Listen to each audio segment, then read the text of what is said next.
Hey guys, and welcome to another episode of Exploring Middle-earth. Now today we're gonna go through the Rings of Power. So the Rings of Power were made by Sauron and the Elves of Eregion, who were led by Celebrimbor.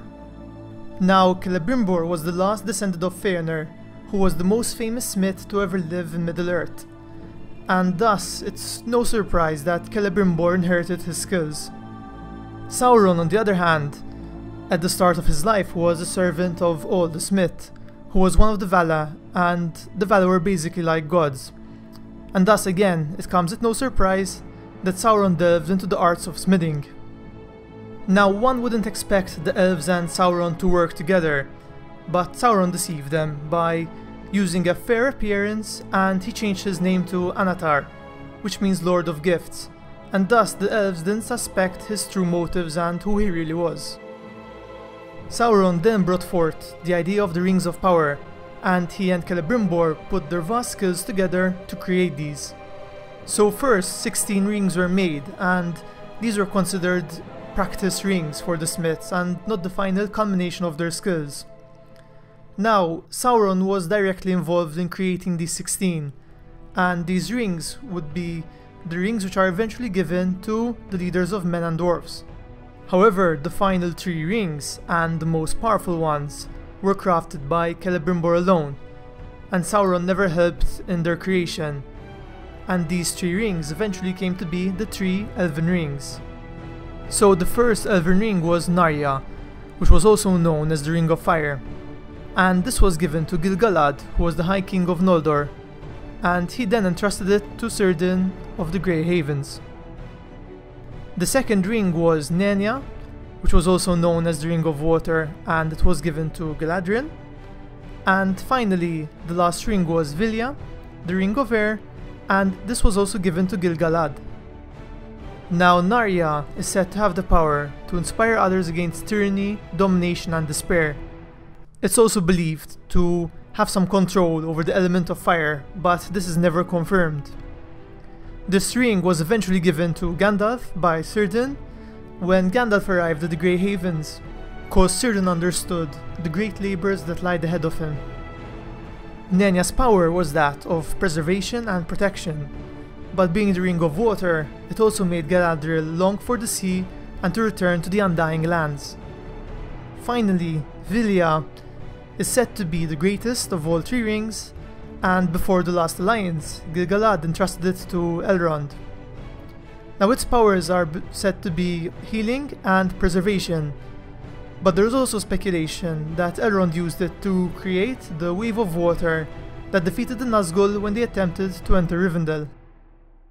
Anyway, once all these rings were completed, Sauron created the One Ring in secret in the fires of Mount Doom, and through this ring he could directly influence and control all the other ring bearers. The One Ring had so much power because Sauron himself put a great amount of his power into it, possibly even a majority, because without this power it wouldn't have been able to control the others. He did this because he planned that on wearing the ring he'd be able to subjugate all the other races to his will, including the elves, with very little or no military intervention. When he put his power into the ring, he also gave it 2 other effects.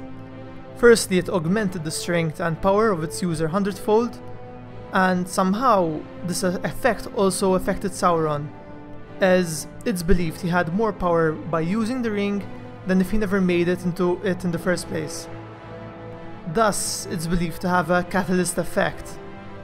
The other effect is that, since the ring contained the essence of Sauron, its users and those nearby would eventually be corrupted by Sauron's malicious spirit.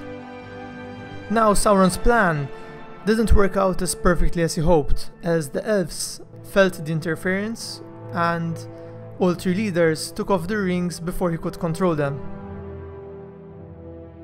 So moving on to the lesser rings, 9 were given to the race of men, kings from distant lands, and these gave them vast power, wealth, and it allowed them all to become powerful sorcerers. However, one by one, they were all consumed by Sauron's will, and they eventually became the ring-wraiths or Nazgul. Their strength was linked to his, and when Sauron was strong, their strength increased, and when he was weak, they also were weakened.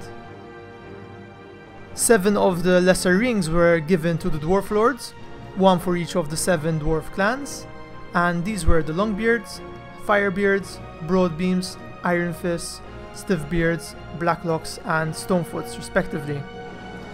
Now these rings help the dwarves generate wealth and establish their treasure hold, but it also made them extremely greedy and prolonged their lifetime. Now Sauron planned to have these rings corrupt the user in the same way that the human ones did. However, the dwarves were made by the Valaol, and he intentionally made them hard to corrupt and sturdy folk to help them withstand the evil of Morgoth, who was the Dark Lord before Sauron and Sauron's master.